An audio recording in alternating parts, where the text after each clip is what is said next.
My name is Jonathan Gilliam, and this is The Experts.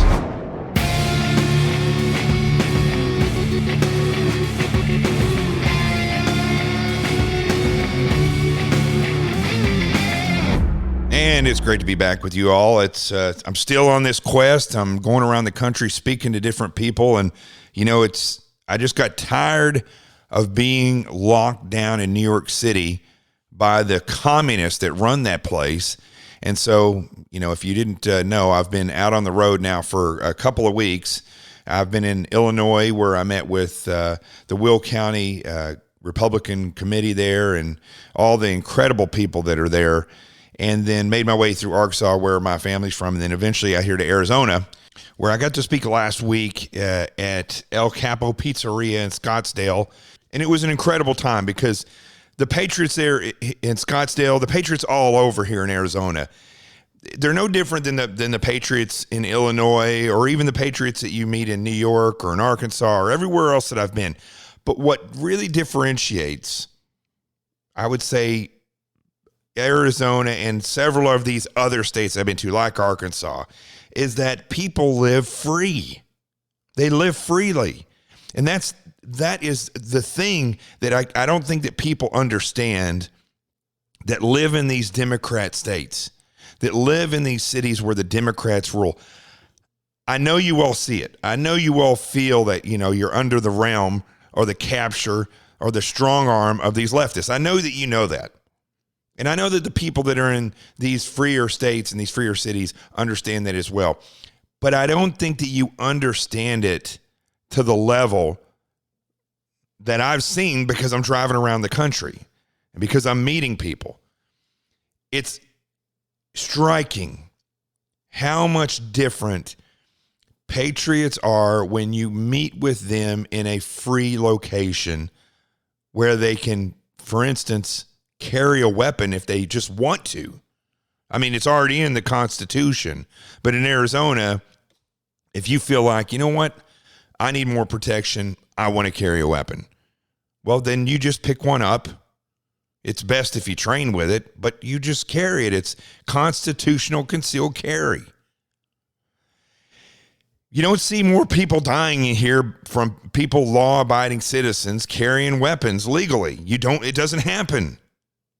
It's not like law-abiding citizens in Arizona are going around just mass murdering people all the time when they get angry. It doesn't happen. You don't even see people in Arizona or in Arkansas or other places where it's easier, and in some cases easy as just a decision, to get or carry a concealed weapon. You don't see these people. You don't see the statistics showing that these people who do it legally, they go and get a legal weapon, they exercise their Second Amendment. You don't see them out there just mass murdering when they get into a fender bender or they get into a big argument. There's not an increase in the numbers. There's not. There is an increase in the number of dead bad guys. There is an increase in that. There's a decrease in the number of homes that are broken into. The crime rate's much less, as we see in these homes in these cities and these states where I go around, and constitutional carry exists. Constitutional carry, as if that's even a thing, because we have our Second Amendment. You should just be able to carry. But the thing is, and I'm kind of getting off a little bit off track here, but it's part of it. When I sit and talk to the people in Arizona, which is one of the freest places I've felt in my entire life. I mean, I love Arkansas. I think they've got it going on there as far as the freedom and your ability to be a patriot or feel however you want to feel. But still, there's something in Arizona where they just say, you're a grown up. You do what's right. You've got the right. You do with your rights what you wish, and act like an adult. And it's just different. I can see it. I can feel it when I talk to them. They're freer. And if you have not been out of your state, and I know in poor New Yorkers, you're kind of stuck there right now because of the weirdo leftist dictator, Cuomo, the nipple-wearing ring weirdo, Cuomo, and even worse if you're under de Blasio's reign, or the county executive in Nassau County, or that fruitcake weirdo out in Suffolk County. I'm not even going to say their names because they drive me nuts. Just looking at them drives me nuts. Have you noticed, I've said this before, have you noticed that these politicians, if you were to put them amongst 10 people, I could go out and pick 10 people, good and bad. You know, let's say I could pick 4 bad people and 5 really good people that you'd want to have a beer with, or you want to have a conversation with, or you just want to get to know. It's okay for them to be your neighbors. And then 4 people that are killers or drug addicts or narcissistic manipulators. And then you could throw the politician in there as the 10th person.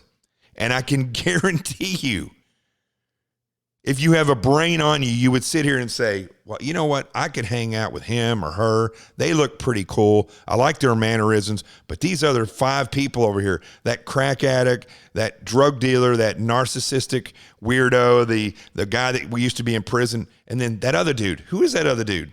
Oh, that's a politician. The majority of these people that you see in politics, Gavin Newsom, Cuomo, Whitmire, de Blasio, all of these people that you see, you wouldn't hang out with them. Trust me, I've seen them in person. They're first of all, they're just odd looking. Their mannerisms are odd. And they do not walk around like people that would invite you. They don't give you the energy that would say, hey, come on up, let's talk. Let's have a beer together. Listen, you meet Louis Gohmert. I talk about him a lot on this show. You meet Louis Gohmert. He is... you want to hang out with Louis. You want to know what he has to say. I call him Louis Gohmert because he's a friend, but I should call him Mr. Gohmert, Congressman Gohmert, Judge Gohmert, Veteran Gohmert. I mean, the guy's done a tremendous amount. He's humble. He's a good guy. And because of that, his aura is, you want to get to know him. So it's the same thing when I meet and talk to, for instance, people out in Long Island who are great patriots, and I sit down and have a drink or talk to them. It's different. I could put 10 people up and say, I could go pick them, and let's say I pick 3 people from Arizona and 2 people from Arkansas, and then I'll pick 1 person from California, 1 person from Colorado, 1 person from Michigan, 1 person from New York. And I could just have you watch their mannerisms, or we could sit down and we could talk about, not having them tell you at all where they're from, but talk about patriotism.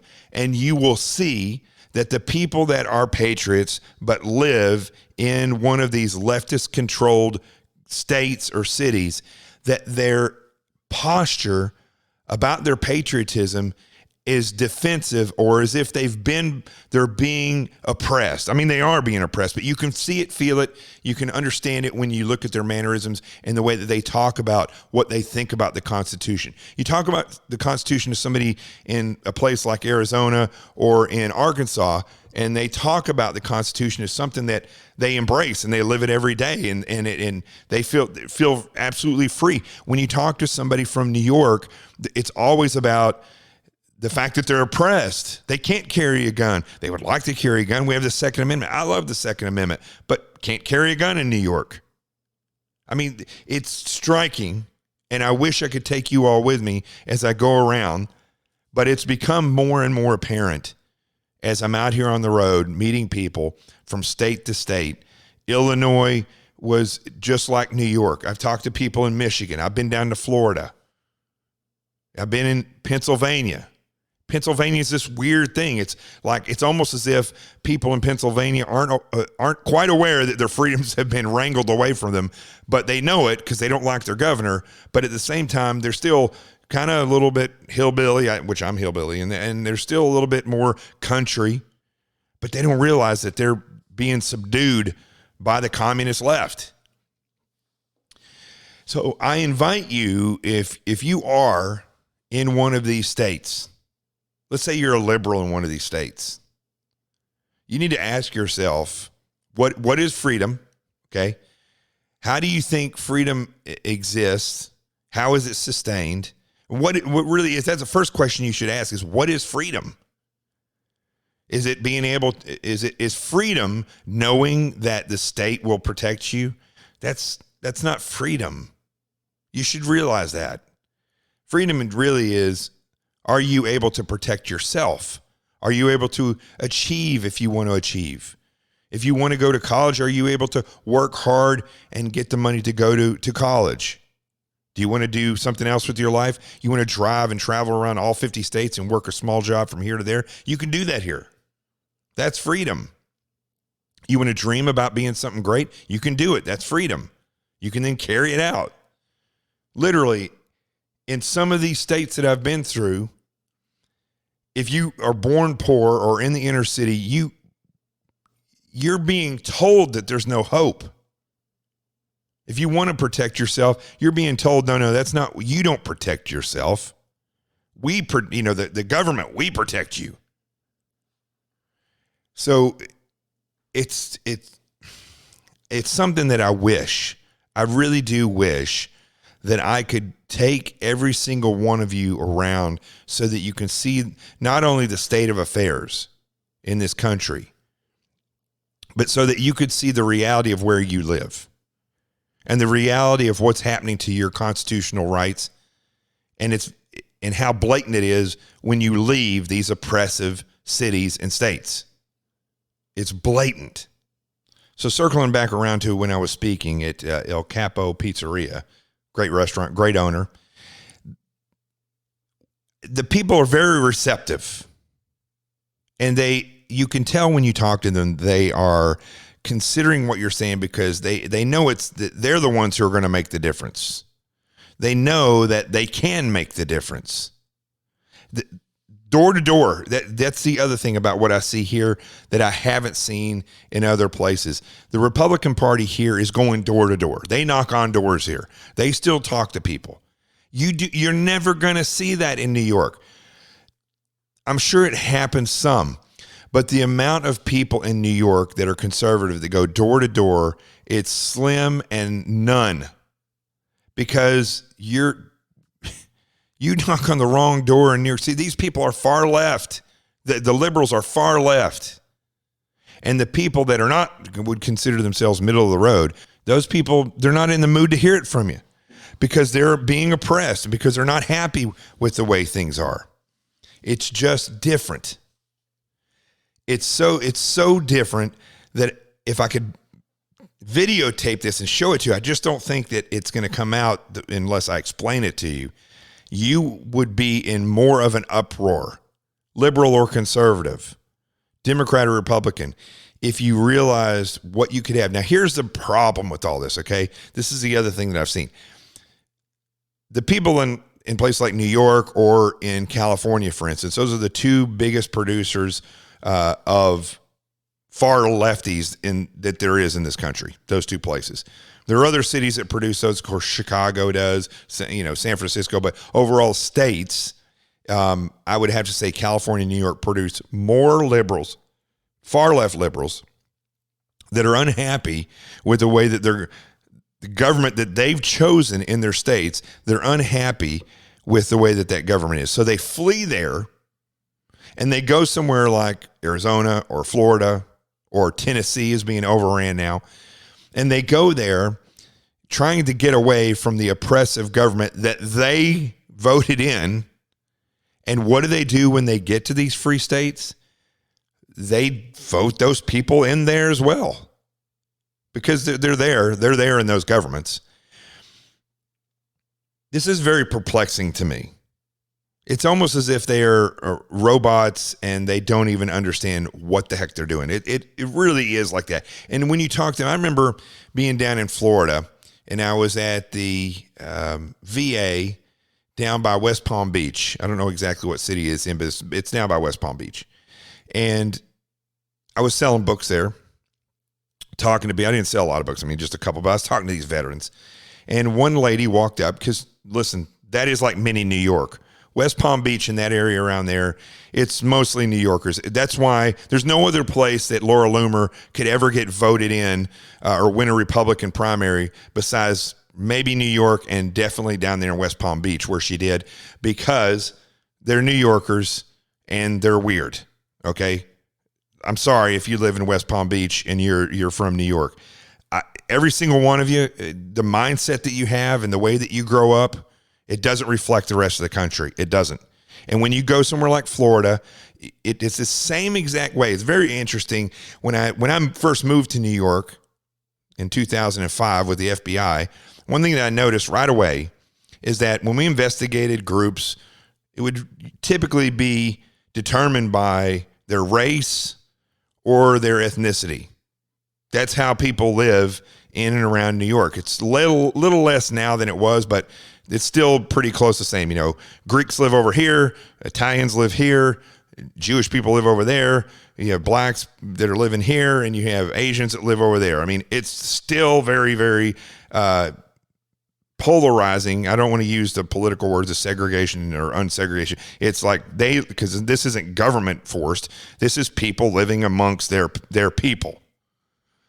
And when you take, this is what's funny about it, you take somebody from any of those communities and they move out of New York, they all live amongst New Yorkers wherever else they live. You come to Arizona, you want to find the New Yorkers, go to Scottsdale. They all live there. You go to Florida, you want to find the New Yorkers, go to Southern Florida, go to West Palm Beach. The New Yorkers live there. It's not like they spread out all over the place. Now it's North Carolina and Tennessee. And the same thing with Californians. You want to find Californians outside of California, you go to Texas, you go to Arizona, you go to Colorado. I'm sure they're spread out some other places, but that's where the bulk of them are. And what do they do? What do they do when they move there? They ruin it. Now, I want to make a caveat to all this. The Patriots, the ones who understand the Constitution, you're not the ones I'm talking about, even if you're from New York or California. You all move somewhere. Well, actually, you still do move amongst other New Yorkers. I'm gonna tell you that in California, people, you still move where they move. Okay, let's be honest about it. It's not like I'm going to go to the hills of the Ozarks in Arkansas, Missouri, and find New Yorkers and Californians. It's not the case. You all move where others move. You do exactly this. You immigrate to other states the same way that your ancestors immigrated to New York or to California and these other big cities. So, but the difference is anyone in this nation that understands the Constitution and understands the rights and the freedoms that are in it and how God is the one who ordained those and what they actually mean, why freedom is important, because it's not only important for your rights, but it's also important for your relationship with God. Those of you that get that, even though you move, and it doesn't matter what color or nationality or gender or even sexuality, those people that are patriots that realize this, wherever you move, you are still patriotic, and you're a positive force wherever you move. But you still do move where the others move. But this liberal ideology, where it's really ingrained in a majority of people, it's very, very aggressive. When they move, wherever they move, they ruin wherever they go. And so what I was saying a second ago about West Palm Beach is I was there in the VA of all places. I'm a veteran. There were veterans all over the place. I was having a great conversation with these guys. And this woman walks up from New York. She had a very New York accent. And she looked at the book and she said, because Sean Hannity wrote the foreword of the book, and she looks at it and she says, Sean Hannity? I said, yes, ma'am. I host for him on the radio, and he wrote the foreword for the book. And she slams it down, and I can't remember. It was something like, she says, that's terrible. And she slams the book down and walks away. Slams it down and yells at me in the middle of the VA. And here's the kipper of the whole story. She worked there. Okay, it wasn't like she was visiting there. She worked there. And that didn't just happen once. That happened twice while I was there by two different people. So it's very interesting, as I travel around and I do this podcast and I meet these people, and when I'm sitting down to do this podcast, I had these epiphanies, and I was wondering, what am I going to do the show about today? I've done so much since the last time I did the show, and there's so much going on in the news. I pulled up a bunch of stories to talk about, but inevitably when I sit down here, I always have these epiphanies while I sit here in front of the microphone, and it's just so apparent to me, and I hope that I can convey it through this podcast today, because if you were to come out here and see this, well, no matter where you're from, I'm not saying you have to go to Arizona, but to step out of the location where if you live in one of these cities, or if you don't live in one of these liberal cities and you live in a free place, you also need to realize that although you live in one state, and that state may be free, and the city where you live may be really free, and they may have just stick by the Constitution, but you don't need to just watch it on the news. You really do need to go and experience, if you can, find the most liberal city in your state and just go there and feel it and see it. Talk to people there. I mean, I go to Tempe here, and I think Arizona State, and I always thought, one of the colleges that I want to go to when I was looking at colleges way back when was Arizona State. But I go to Tempe now, and it's so interesting because it does not reflect the rest of Arizona.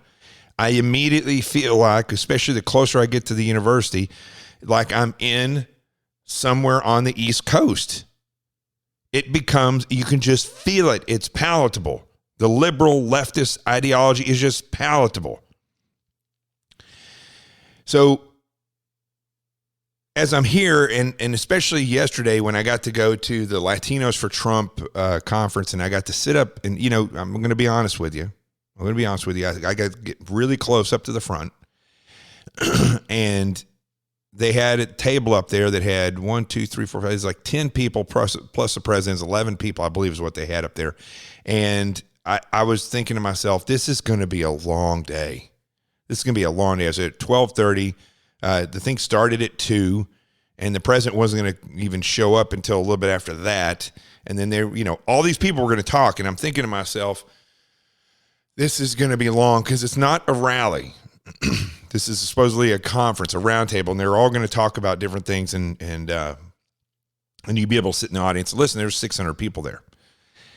But I am telling you, as I sat there and listened to people, and there were Latinos from all over the country, but it was very interesting to hear them talk about how the Constitution and this free nation have allowed them and their ancestors to come here, their parents and their grandparents to immigrate here. All of them immigrated legally. All of them are successful in their own way. I mean, I'm not talking about super successful. There were some very rich people up there, but there were also some people who just got businesses. They had businesses. One woman had come here and lost everything because of a terrible relationship she was in. She was shot. Lost everything, and then bounced back from it. I wish I had their names right in front of me. I don't have their names in front of me, but it was remarkable. I literally sat there the entire time, and I'm going to get to what I thought about the president's performance there, which is also remarkable, but listening to each one of these individuals speak was just amazing. What they had to say, what they've been through, and why it was allowed to happen. It was everything that every other patriot around the country that I've talked to, that it's the same mindset that they understand. They have different stories. These people had their individual stories. It wasn't full of excuses. It wasn't full of, I wish I could have been this, or I would like to have done that, but this politician just didn't allow it. Or no, they said every single one of them was that, because they were here, because the Constitution is the way it is, because they continued to try and use their freedom to their benefit, they were incredible successes. And it was very inspiring. And I didn't get tired at all. I mean, the whole time I was there, I was intrigued by these stories. Probably the most uplifting thing and the most overwhelmingly obvious thing. You turn around and you look behind you. and you look in front of you and you see the president, you look behind you, and up there, you see 600 people around, but you also see the media that's up there, and they have their cameras up top. And this president comes out, and he's remarkably, I don't know if he would like me saying this, but he's remarkably normal. He's remarkably normal. Remember I was talking about at the beginning of the show how these people that, these far leftists or these criminal politicians, you're like, I don't know if there's something odd about that person. And all these people who say all these vile things about the president, they're either hypnotized into believing that he's just a nasty person, or they just, it even says in the Bible, they will see what they want to see, hear what they want to hear. They will not hear the truth. They won't see the truth. And that's absolutely true. These people that hate the president they never see this side of him. The media will never portray it the way it is for real. His presence when he came out there, the way he the way he talked to people, the way he is such a gentleman to other people that are speaking, how inclusive he was. He just arrived earlier, but he moderated that whole panel like a champ. He moderated it. He didn't just show up and give his input. He literally sat down and moderated it. I haven't seen any other president at all do that. I've never seen a president sit down and moderate a round table in front of everybody, in front of 600 people. None of that was reported on the news. There's lots of stuff I can go over on the news about this peace accord that happened today. I'm not really sure what that's going to lead to, and to be honest with you, I know it's great he's even more successful. President Trump is even more successful today than he was yesterday. He continues to succeed. That I'll give him credit on. I give him credit for the whole thing, but I don't pay any stock to anything anybody in the Middle East says about peace, period. And besides, our country is in terrible conditions right now because of the left. So I look at news like that and I'm like, okay, great. Thumbs up. Let's keep moving because whatever they're going to do over there, they're going to do. But I'm not trying to take away from that either, by the way. I think it's important that these discussions of peace are happening in the Middle East, but that the Abraham Peace Accords, I'll believe it when I see it. So, but you should keep trying, and President Trump is obviously the one who keeps trying, and that's what only thing you can do with foreign affairs really is keep trying. But when it comes to his presence and who he is in person, it's profound. He's profoundly normal. Normal like an uncle that when he walks in, he's, successful. And he's successful. It's kind of larger than life. But just such a gentleman to everybody. And so appreciative of the crowd. But overall, the thing, I knew this when I was hosting Sean Hannity's show years ago and was saying that before Sean Hannity even came out on the radio supporting President Trump for president, I was saying that the resume alone showed that he had experience in succeeding in business, failing, and then continuing to succeed regardless. That's a true leader. And regardless of what his father gave him or how much of a head start he had, he continued to succeed and market his name to the point where he's a billionaire. And so when he was up there yesterday, what you saw is exactly what I talked about. Somebody who understands the situations that he's going to be in. He understands how to work that situation. He's operationally minded. So he comes up, he sits down, and it wasn't like they had a moderator up there or MC to announce the president, give everybody else a chance to speak, and then the president's the headliner that comes up there and talks. It was a round table. Well, it wasn't quite a round table. It was more like a V table. But he came up there and he was the moderator. He was the MC. You're just not going to, you look back in history, you're just not going to see that with any of our other presidents. Not like this. So it was a very uplifting experience. I walked away from there knowing, just like I knew in 2016, that if this president gets reelected, and I hope he does, I hope the Democrats are not able to steal this, that he's going to be a successful president. Now, the other thing that became very apparent is that as I was watching this and I saw this and I felt this in the crowd,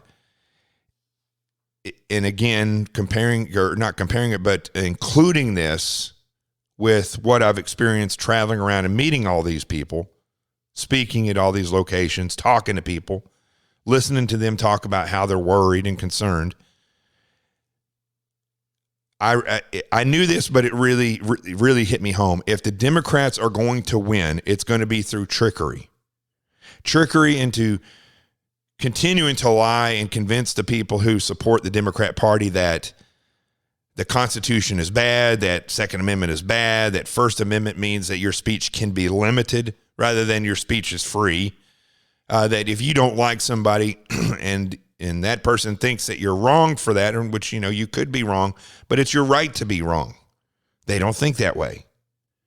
So they're going to trick people into believing that the Constitution is not good, that it needs to be changed, it needs to be amended. And remember, the important thing to remember about amendments, no politician, no government agency should ever move to reduce the amount of rights that are in the Constitution. The only time anything should be amended in the Constitution is to ensure that everyone has the rights that are in the Constitution. That's it. That's the only reason why you amend it. Why would you ever amend a Constitution to take away a right? It doesn't make, it's only trickery for control. That's it. So they're continuing to spread these lies. I know you know this, but I want you to understand this. I want you to kind of get the vision that I had as I was there. I see the success of Donald Trump. I see the person that he is. I see who the conservatives and who the patriots are. They believe in the Constitution. They believe in freedom. They take advantage of the freedom as they should, and they don't want to change it. Things that are broken, they want to fix those, but they want to do it effectively. I've talked to several people, and I don't like talking about people's skin color, but now, when we've all talked about it that I've talked to, that are black, we can't escape it anymore. It's like now everybody's being forced to recognize their color. So I've talked to several black people, men, women, around the country, and they all agree with the same thing, that there's anything that the Democrats are doing to further what we had already gained as of the 1960s. They're not doing anything to fix that, to move forward. It's trickery. It's trickery. They're trying to, again, I'm not telling you anything that you don't probably already know. If you're listening to this show, if you're conservative, you probably already see this. If you're liberal, you may not see this. But it's full of trickery in the way that they're trying to show people that hope and change and progression means that it must come out of anger or oppression. I mean, I don't understand why anybody would buy into thinking that this nation, when you sit back and look at the rest of the world and you look at how progressed this nation is in freedom, how free you are to travel or do what you want or achieve what you want, when you compare that to any other country in the world, there is no other country. People come here to be the best that they can be. They can't do it in other locations. You see people who identify themselves by their sexuality, which I think is the stupidest thing. I'll be honest with you. I think it's the stupidest thing ever. Just because, listen, nobody cares anymore. I don't know if you realize that. Nobody cares as long as you don't shove it in their face. I mean, nobody would want me going around shoving in their face all the time, acting like, here's a good example. You go around dressed like a pimp, like back in the day, where you have like a big hat and big platform shoes and a cane and you're shoving that in everybody's face. They're not going to want to be around you. It's just not going to want to be around you. No matter what your thing is, if you're shoving it in people's face constantly, they get tired of it. That's really where we are now. It's not so much even that people don't want it in their religion, which that's still the case and it's their right. But it's just the fact that people are tired of hearing about it. They're tired of hearing about all this stuff. But see, that's what the Democrats use. They use the trickery. They use that anger. They never try to say things are so incredible here in this nation. We're so free. We're so capable of being whatever we want to be. Let's ensure that that stays that way. Let's ensure that if we're going to build upon anything, let's build upon that. Not because somebody might be oppressed. If they're oppressed, let's fix it. But let's continue to make this free so that the oppressed can be free. They don't know. You're never going to hear that from them. And it became very apparent to me, even more apparent than I thought it was before. Sorry, I keep clearing my throat, but that's a side note here. The smoke from California is even here in Arizona, and it's killing me, making me cough constantly, and kind of getting in my nose and stuff. So if you hear me clearing my throat, it's weird how that's how big those fires are, which is a whole nother. This is you know what? Let me just say this. I talk to firefighters all the time that have worked in California, and they talk about the reality of, and I should have somebody on here if I can get a hold of somebody to talk about the realization of the underbrush of all these places in California.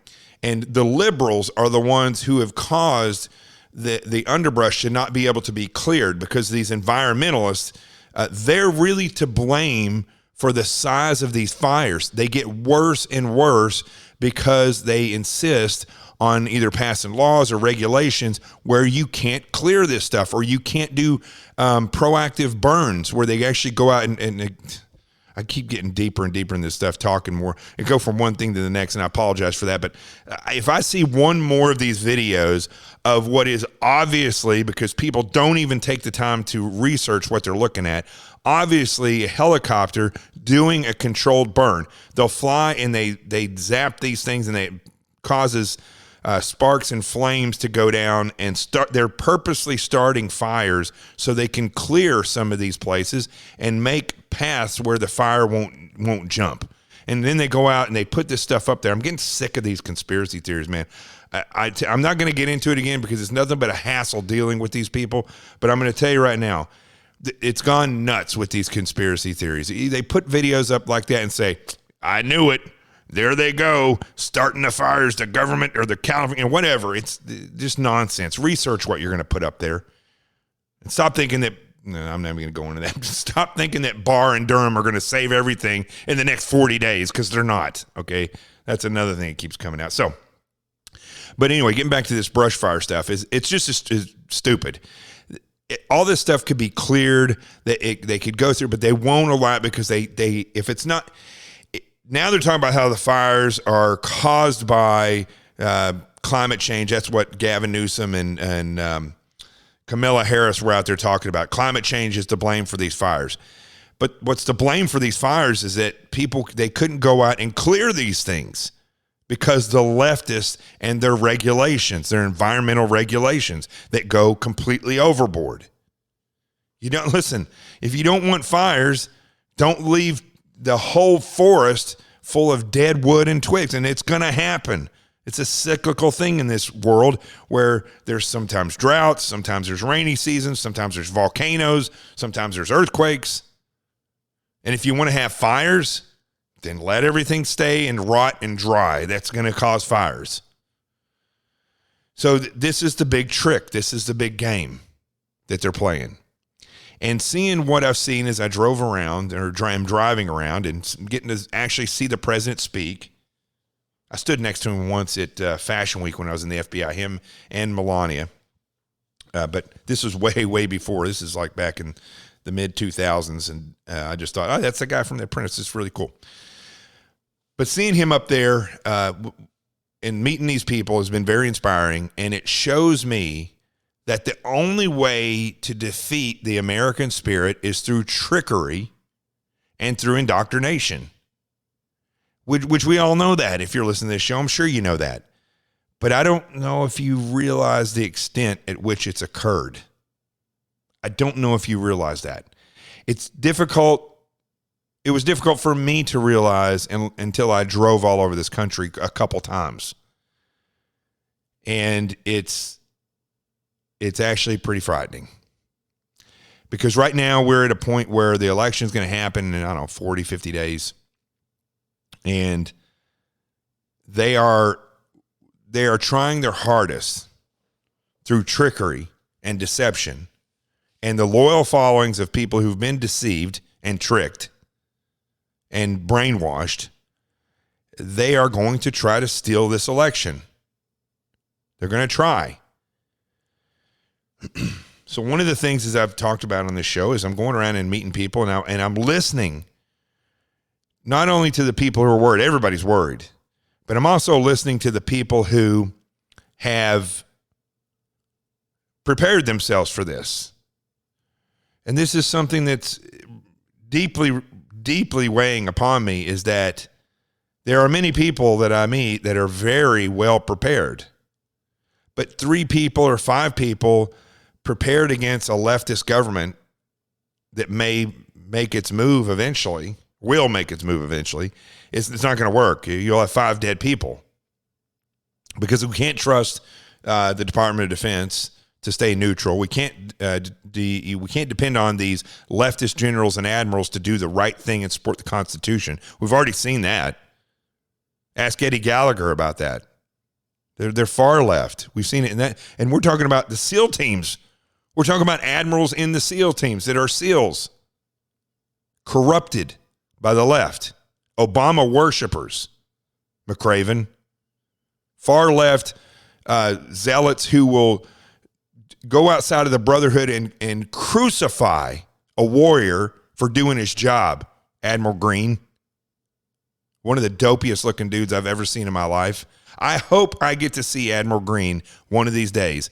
I'm going to look at him and I'm going to say, Admiral Green, I can unanimously say, as I've traveled around this country, that there's 100% agreement that you are the dopiest looking individual in the U.S. military, next to General Mattis, who looks like Barney Five from Andy Griffith's show. Both of them leftist. So this is it. This is the trickery. This is what's happening. That's what's reflected in my mind. I went through and spent all day. I spent all day going through the news and looking at the different headlines, and this is what I choose to talk about. I should slap myself for that. But it's, once I get going, it just starts flowing. And I think this is the most important thing out of all these things that I'm seeing. I mean, I'm looking at these stories. I'm looking at the Chinese virologist that was on Tucker Carlson today. She's saying that Chinese government intentionally released COVID-19. I mean, this is pretty profound to hear her say this. And I'll play the soundbite for you. But I've got to follow it up. Well, let me just say it before. I'm going to play you the soundbite from her. It's very profound. But please tell me, out of all of you out there that are listening to this show, who thought that it wasn't created by China? See, this is what's funny about the news, is that they're reporting things that we already know. They're still talking about Russia. Lindsey Graham still comes on and talks about the Russian hoax as though there's going to be anything done about it. They still talk about Hillary Clinton, in Benghazi, or Obama and his decisions. We all know it.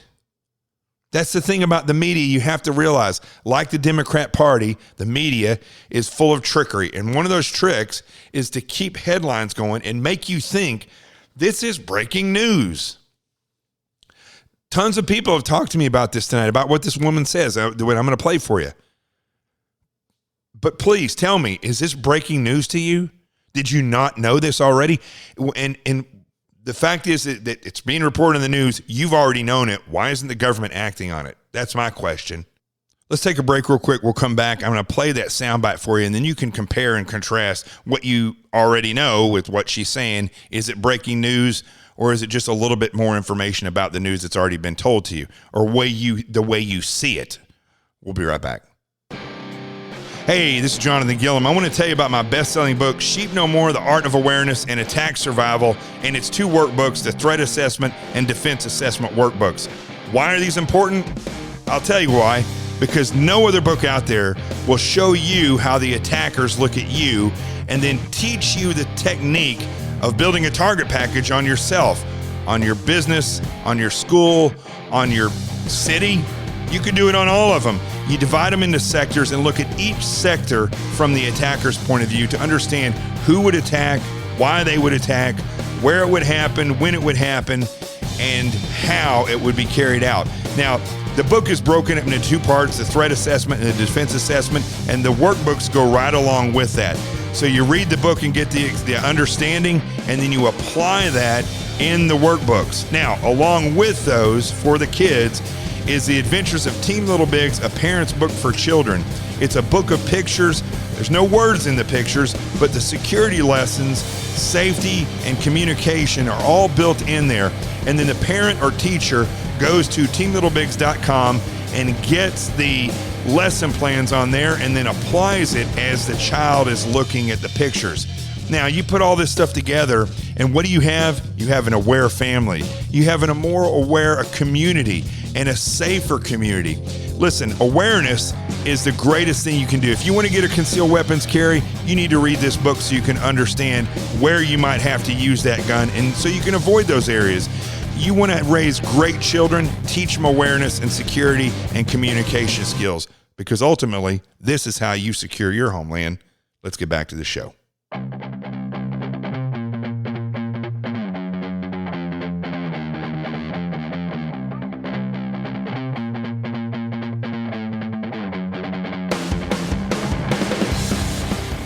All right.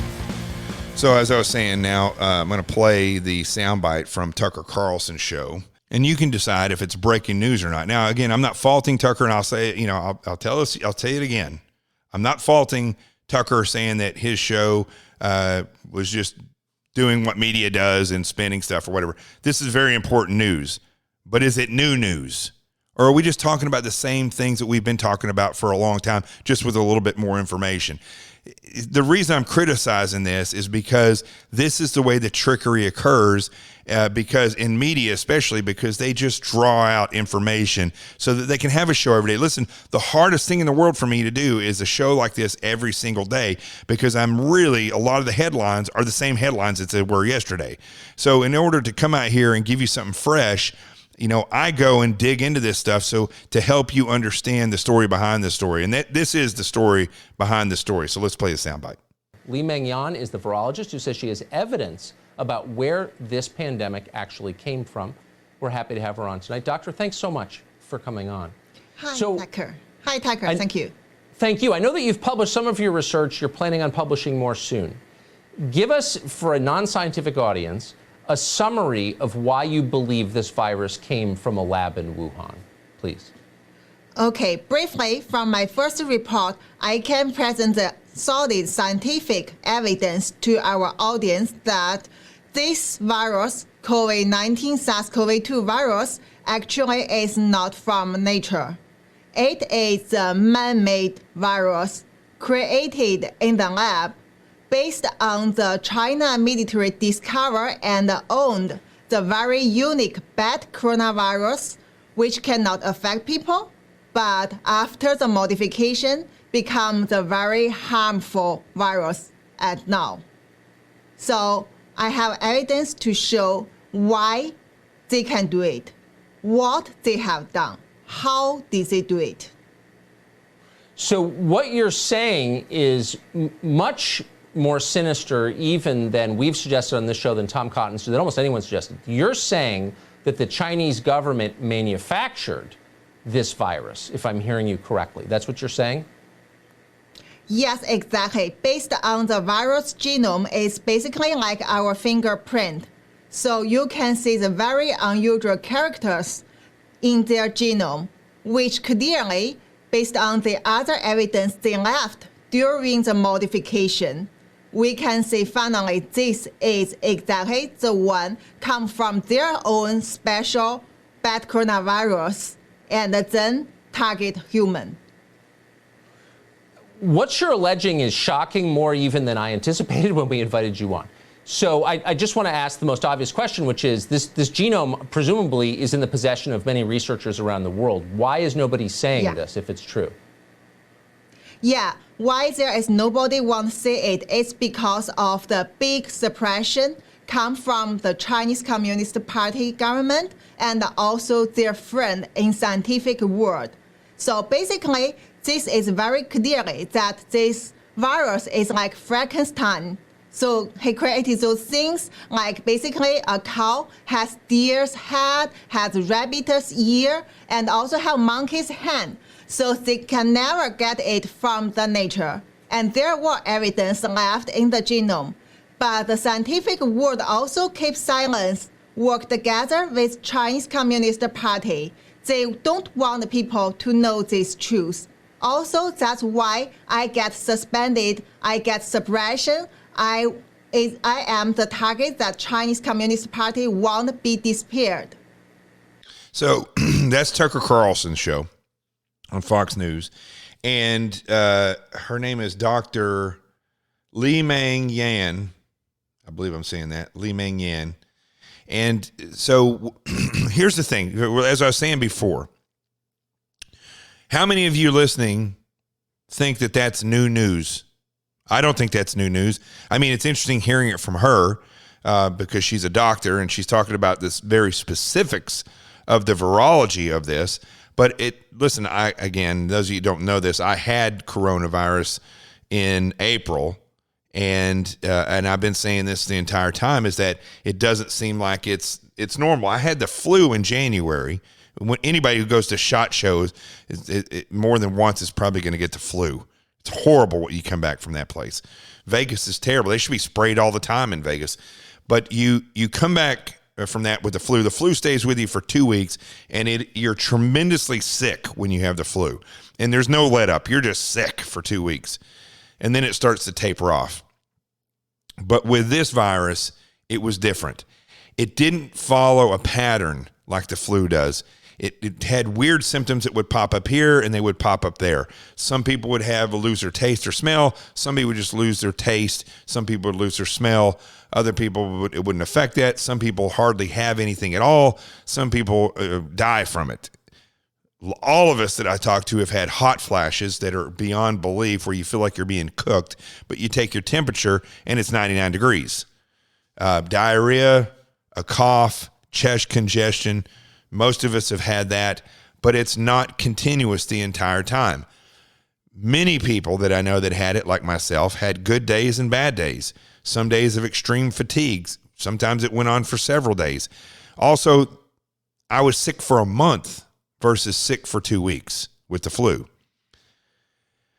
But the entire time I had this, I felt as though, and I've said this on this show before, I felt as though it was not natural.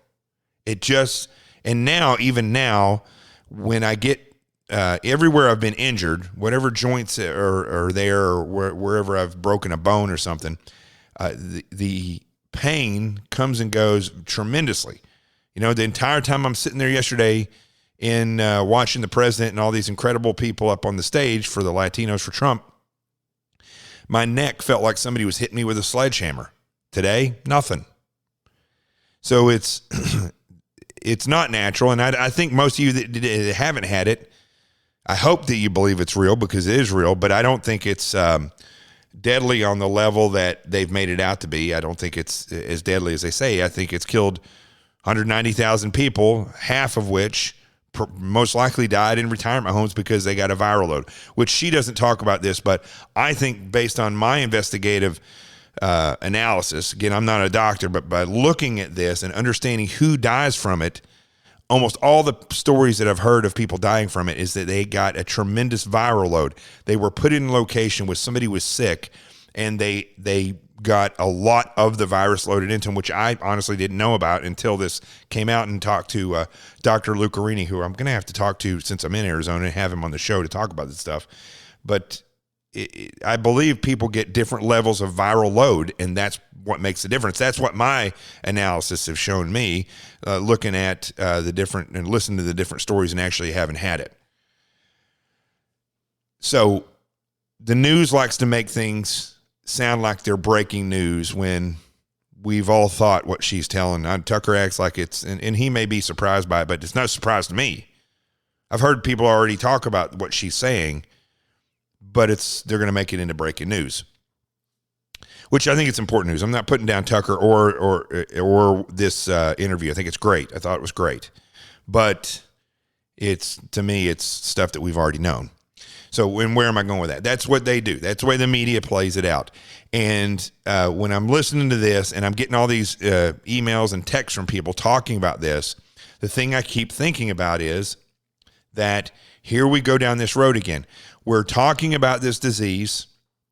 We're talking about it, and we're having doctors come up, a Chinese doctor come up and tell these stories, but yet none of the things that the Democrats are doing, and some Republicans, like here in Arizona, the governor of Arizona is not well liked by the Republicans, and he's a Republican. He actually got booed yesterday, which I thought was very interesting.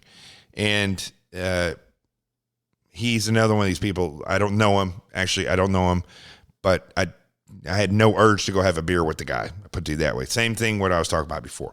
But all these things that are being told to us by people that are kind of in the know, and I've talked to different doctors and things. I'm not talking about the researchers and the scientists. What she was talking about are actually purposely siding with China. So look at how the Democrat Party and look at how they are ruling over their states and their cities. They're not doing anything in a way that takes science into account. They say that they are, but they're really not. I mean, they're not looking at because most of them are the ones who put these elderly people in these clinics and killed them. But if we were to look at it, if you and I were to look at it, we'd be saying, well, that makes no sense. We can't, therefore we can't, you shouldn't even be looking at the data before May 10th, when, like Cuomo, for instance, he stopped mandating that elderly people be put into, that are COVID positive, be put into these elderly clinics. We shouldn't even be looking at that data because that data is skewed. We should be looking at the data in the recent 2 months. How many people have died over the past 2-3 months? And how many people have been infected? And when you look at that data, what you start to see is completely different than the numbers that they're scaring you with in media. And it makes perfectly sense to me, good sense to me, because that's the trickery that they use. So when we have this doctor come on here, it again, and that's the reason why I decided to play the soundbite, it goes along with what I was talking about earlier, which is this trickery that's being used.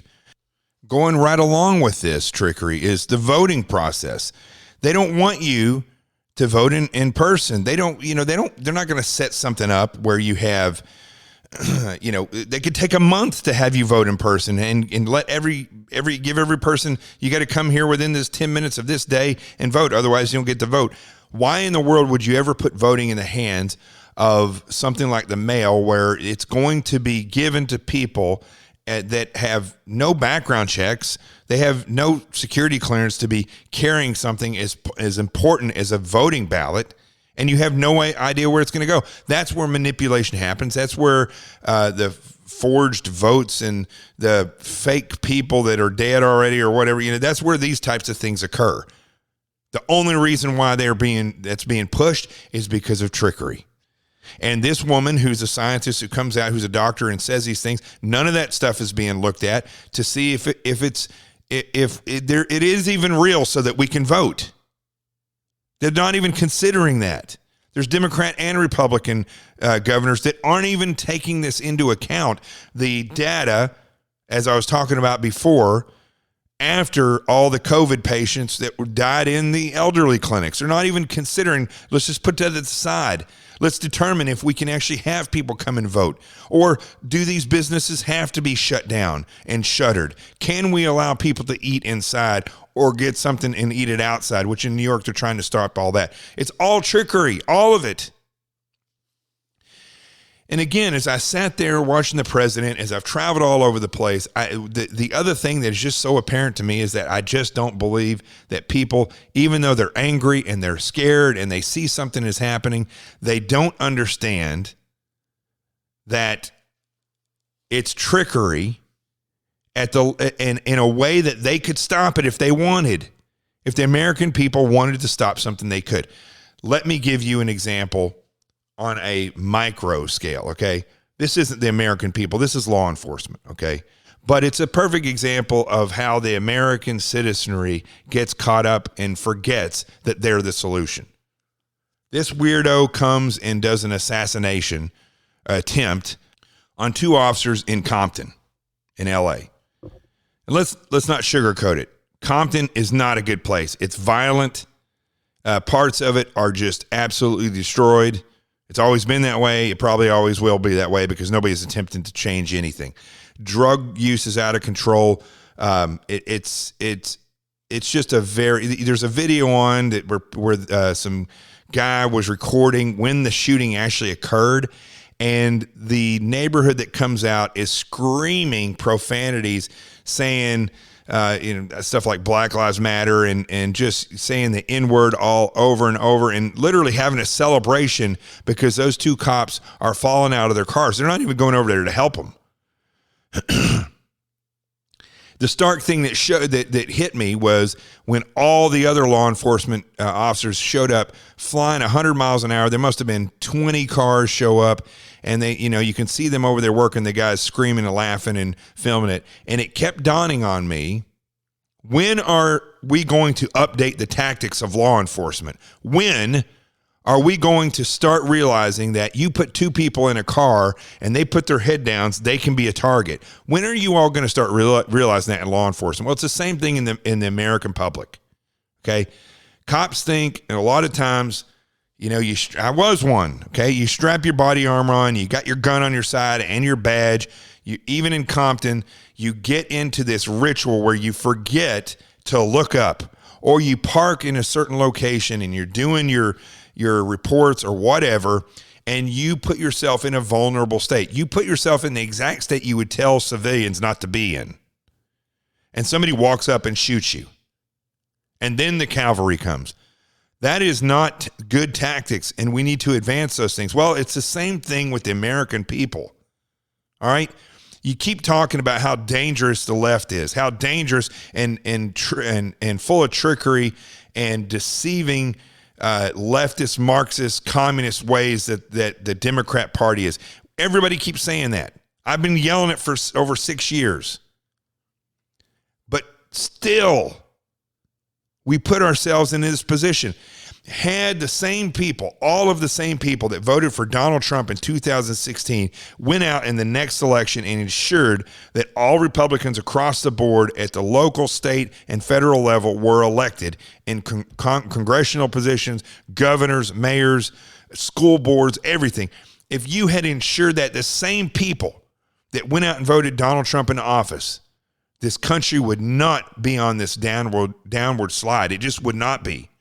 And when I look at the officers that were shot, God bless them, that were shot in L.A., I just keep reflecting on the fact that everything that I've been talking about in this show and everything that we see in this country is the fault of the people that are actually of us, that understand what the Constitution is about, that understand what's actually at stake, that understand what's being done. We are the ones who have not been stepping forward, and now we're in a predicament because of our lack of action.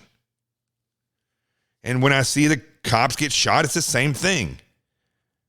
You should constantly be moving. If you have to write a report, you should be going somewhere where you are absolutely secure. I don't care if you got to march your ass back over to the precinct and park there and do your reports. You see, it's the same. It's the same. It's called complacency. And it's called unawareness. You should not be putting yourselves into these positions, but we are. So I'm going to give the same advice to law enforcement I'm going to give to the American people. Wake up, realize the reality of what's going on, how it's fixed, and let's get it going. And let's stop being complacent. Otherwise, what I saw this yesterday at this meeting and seeing Trump and these incredible people with these incredible stories, that'll all be gone, folks. There's no great master plan by these secret superheroes. There is none. We the people are going to be the ones that stop that. And for law enforcement, listen, If the policy of the department is, you write a report, whatever, you're on your own out there, forget that. You all need to be coming up with your policies to go back and make sure you're guarded. You either set up perimeters where you guys go back to and you deploy out of. Do it yourself. Come up with blocking forces. Don't just sit there and do it as it used to be done. It's not working. You're getting shot. You're getting killed. It's got to be done differently. You got to have assault forces. You got to have blocking forces. We've learned these lessons in the military. It's time that you learn them now in law enforcement. Just the same as the lesson that they're learning in Venezuela, they learned in Cuba, or they learned in Russia, or they learned in any of these other places where communism, Marxist socialism has occurred. Look at Poland. They've already learned the lesson. Why haven't we learned it here? Because of complacency. That's what happens when you go through a period of time where nothing happens. You become complacent and you forget it. And then you get shot in the case of law enforcement, or you get your freedom taken from you in the case of the American citizenry. Now, there's a lot of other stories that were up today. I mean, this is an incredible one here. I just read the headline. Pennsylvania lawmakers considering bill that would make not wearing a mask a misdemeanor. Wow. You see, folks, if you're not sick, wearing a mask doesn't do you any good. It doesn't do you any good. If the person next to you is violently ill with coronavirus or the flu, and they cough at you and they're not wearing a mask, you're just as likely to get that virus. However, if you're sick and you wear a mask, you're protecting everybody else out there. But just going around and mandating that people wear masks isn't doing anything. We already see that. It's not curving the spread of the disease down. It's not doing that. Most people that put these masks on are wearing them wrong, or they're touching their face or touching the mask continuously or putting it below their nose. It's not doing any good. But if you're sick and if you think you're sick and you put a mask on, that can actually block some of the virus from getting out. But that is not the way that they work it, right? Because the Democrats and the leftists think you're too stupid to realize I might be sick. I better put a mask on, right? That's not the way they think. Or if they want to choose to wear a mask, let them choose to wear a mask. I mean, it's interesting how all the liberal governors and mayors are the ones forcing everybody, like in this case, to wear a mask. And in certain cases, you're going to get charged with a misdemeanor. But yet they're the same ones who were making the stupid decision of putting COVID positive patients in with the people who were the most susceptible to dying from it. Makes zero sense. And it's a big game. It's a big trick. And they don't care what you think. They're just going to impose things that oppress you. Period. Now, let's see what other headlines that I have up here that might be of interest before. This is another good example of the trickery. All right. The Cron. I don't know what this is, but they're always having this on the Drudge. The headline: pro-Trump group pays teens to post online. Reading this is like reading either satire or reading exactly what the left does, right? But then it becomes, this is what they do. This is what they do. They do an action, and then they turn around and have the media write reports as though the right is doing that. They said that, and this is what they said that the teens were writing and spreading out. Okay, one tweet claimed coronavirus numbers were intentionally inflated. I don't think anybody's doubting that. I don't think you need teens to go out and tweet that out and pay them to tweet that out. That is true. They say, adding, it's hard to know what to believe. Another warned, don't trust Dr. Fauci. I'm pretty sure all of that is true. So according to this story, a pro-Trump group is paying teens to spread the truth. Boy, that's just remarkable breaking news, isn't it?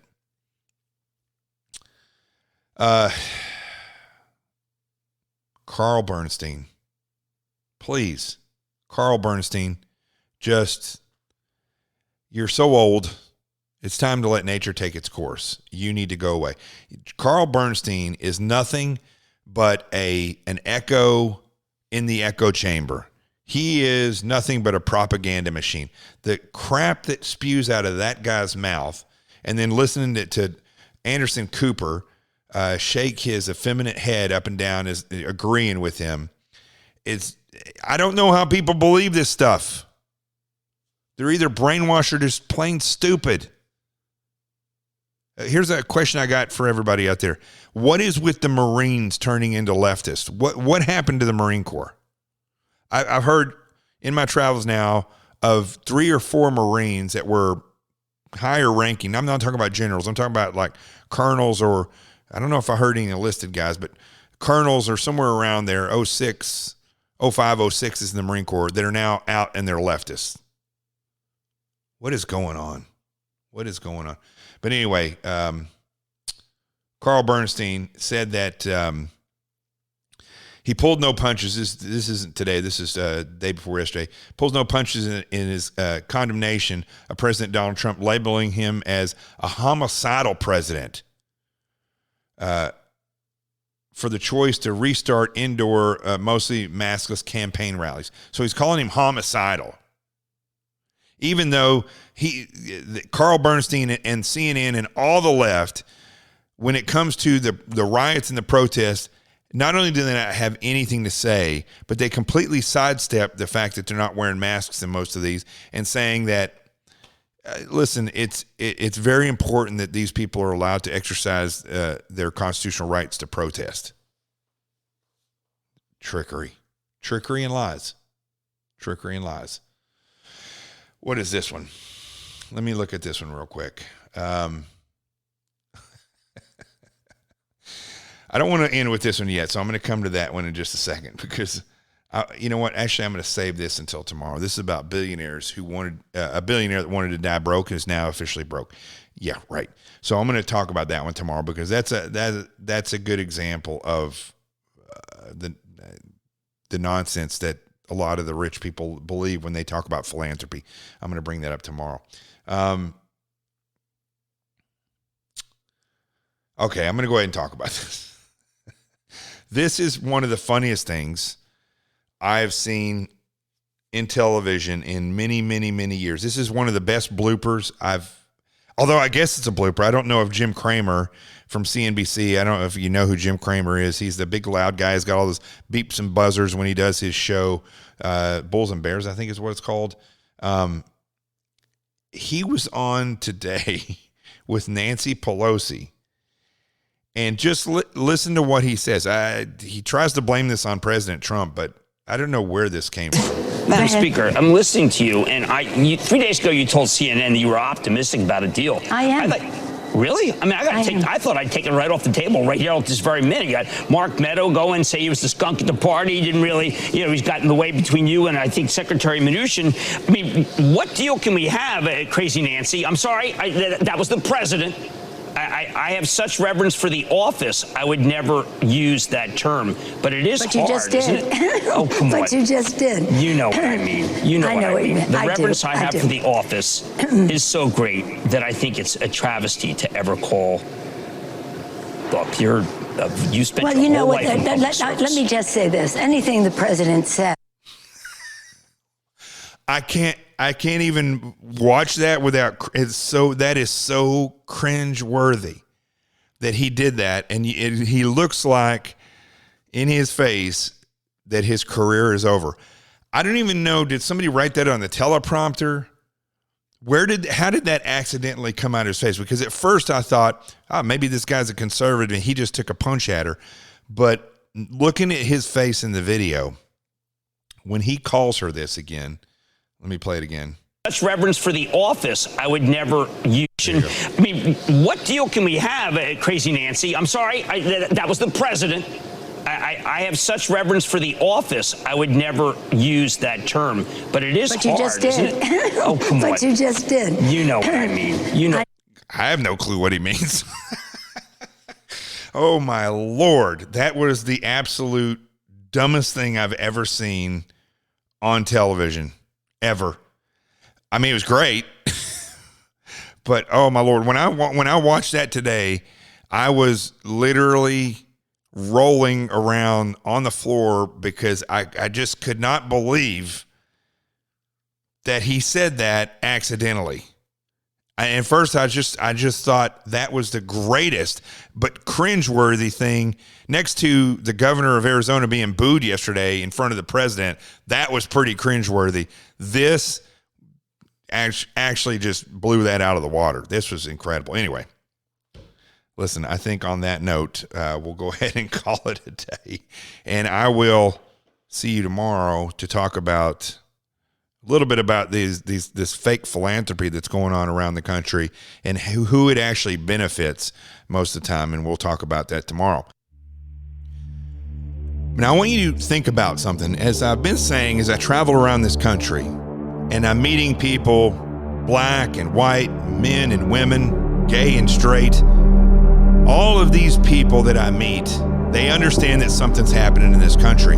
But as I go from cities where liberal Democrats are in charge, or a state where leftist, almost communist, well, they are communist governors are oppressing the people, and then I go to a state like Arkansas or Arizona, somewhere where freedom rules, the difference that I'm seeing is profound. The difference is in the patriots themselves. One group is oppressed, the other group is free. It is time for both to start standing together. I'm Jonathan Gilliam. This is The Experts. The truth has arrived. Peace, and we're out of here.